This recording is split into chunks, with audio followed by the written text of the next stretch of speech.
My name is Blaze. My name is Blaze. Hi! Hi! Ginising ako eh. Ginising ako ni Blank. Chum chum chum chum. Chum chum chum chum. Chum chum chum chum. Pikip kung kung. Pikip kung kung. Pikip kung kung kung kung kung kung. Chika chum chum. What's this mean? Blaze? What is this? Oh, Chaba Cheese. Dali, dali. Dali. Dali.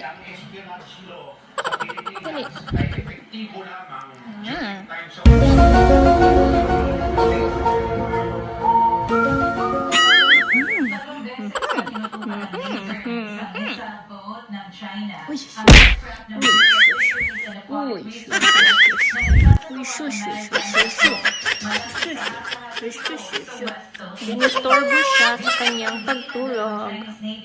Ang DRT Dato Romapenek at DRT Dato Matanang Taragapi na magsasagawa ng resupply mission sa mga mangingisda sa Hasa-Hasa Shoal na 16 nautical miles lang ang layo sa isla ng Palawan. Patuloy rin dumarami ang presensya ng mga barko ng China sa West Philippine Sea ayon sa monitoring ng Philippine Coast Guard. Plano rin ipunin ng National Maritime Council ang mga ulat ng panghaharas ng China upang ipasa sa Department of Foreign Affairs para sa nararapat na mga hakbang kabilang ang mga posibleng protesta. Magsisimula na mamayang alas 8 ng umaga. Kain siya, kanin with tuna. Whiskas. And see? Peanut. Si Lala naglaag. Si Peanut. Love Peanut. Love Peanut. Peanut, Peanut. Love Peanut. Chaba ching ching rabani. Chaba ching ching.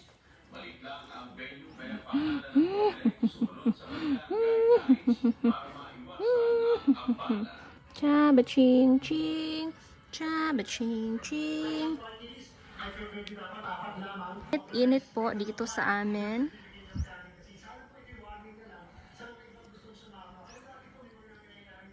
Yan. Maganda po ang simoy ng hangin. Pinag-iinda si Pangulong Ferdinand Marcos Jr. Nauna lang nagpahiya si Secretary Avalos na tatakbo ito bilang senador sa darating na 2025 midterm elections. Kaya naman otomatiko itong ituturing na resign. Alam nyo, palagi pong nagpapakita sa amin ang black na butterfly. Kahit sa tindahan, binibisita po kami. Ano kayang ibig sabihin nito? Andito na po siya. Andito na naman po siya. Palagi pong may black na butterfly na nakikita ko. Butterfly. What's the meaning of that intrigue? They always visit us intrigue. What? Intrigue? What?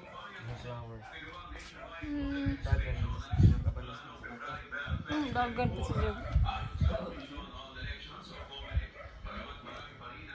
Meron po ako ditong mga buto-buto. I mean, liso. Na pinatuyo. Ito po yung dragon fruit namin. At ayan po si Blaze. Hi, Blaze! Hi! Hi, Blaze! Let's go. Ito po yung aking mga seeds. At dito ko po nilibing si Penny at si Garfield. Sama-sama po sila dyan. Dito po yung may tabili. Tabili ba ang tawag dyan? Yan. Tabili.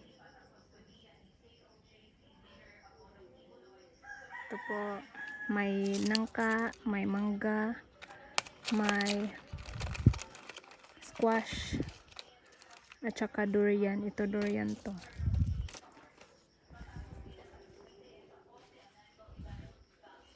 Tsaka andito po ang aking dalawang alaga na si Tofi, Coco, sleep man. Tofi, Coco, at ito po yung mga apat na chabaching. Hi. Chabaching. Sleep ang mga chabaching. Kay naglaag ilahang mama. Naglaag ang mama. Uy. Asya man na. Asya man ni. Sleep. Okay? Sleep. Tsaka, nang laban na din kami.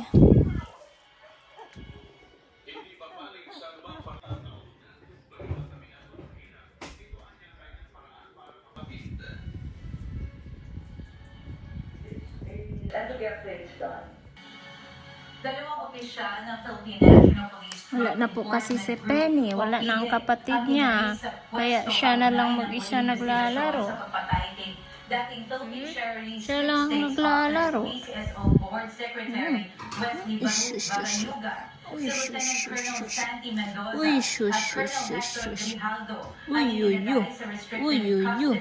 Habang tinutukoy kung may kapabayaan o cover-up sa unang investigasyon. Pangungunahan ng Criminal Investigation and Detection Group o CIDG ang muling investigasyon sa kaso upang masigurong patas at komprehensibo ang proseso. Definitely po, may kakagating din po silang mga administrative cases sa dito po sa kanilang involvement at siya po mismo ang umamin na Ginagawa mo. siya po ang naghanap po ng mga taong papatay po dito kay Ginoong Bagayuga. So these are testimonies na narinig po natin lahat, and definitely this will be used by the CIDG in pursuing cases against them. So kung anong mangyayari after kuhanan sila ng ebidensya, definitely they will be one of the suspects na papailan po ng kaso with Cooking intrigue. Oh, it's adobo intrigue. Adobo? Adobo. Bisaya intrigue. Pinagbabawalan ng Department of Agriculture ang pag-aangkat Hi, ng manok, Ingrid. itlog at iba pang poultry products mula sa France. Piling matapos makumpirma ang panibagong avian influenza outbreak Ano ko yung pangkuano? Sakit sa manok ko. Ayon kay Agriculture Secretary Avian, Francisco manok mo na. Q. Laurel Jr., ang naturang hakbangay upang mapigilan Parang masarap yung ang inchik, pagbagsak ng virus na maaaring magdulot ng malaking pinsala sa lokal na industriya. Magtimpla kong ng juice. manok. Ay ito kung saan sinabi ng self-confessed Chinese spy na si Xie Zhijiang na kasama niya umanong espiya ng China ang isang Go Huaping o kilala Nadlok pa. Go dito sa Nadlok pa siya. Pilipinas. Ayon kay NSC spokesperson, Assistant Director General Karera man kay naanad naman sa Jadari. Nakipag-ugnayan na sila sa kanilang mga partner intelligence para Kato, ija pa na, masimhot. ang mga impormasyon nito. Posible kasi kanya Igang kaadyo maunang mag-juice tag. Right intrigue. Posibleng isa-ilalim sa Commerce Control ang buong probinsya Timpla, ng mig- Negros Oriental kung kinakailangan. Ayon sa Commission on Election, Magtimpla, mig ice, magtimpla, mig juice. monitor na anumang balita sa seguridad sa ngayon.